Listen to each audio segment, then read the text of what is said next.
Turuan ka na kog basa, ha? Sa may akong basahon. English.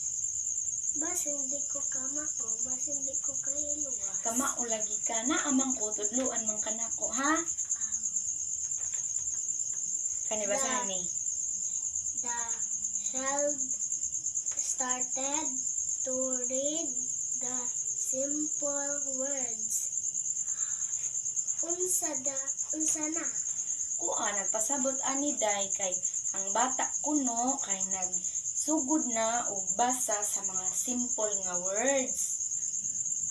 Mauday na? In my video format, I teach my cousin on how to read simple words and explain her what does it mean just to understand her the meaning of the words.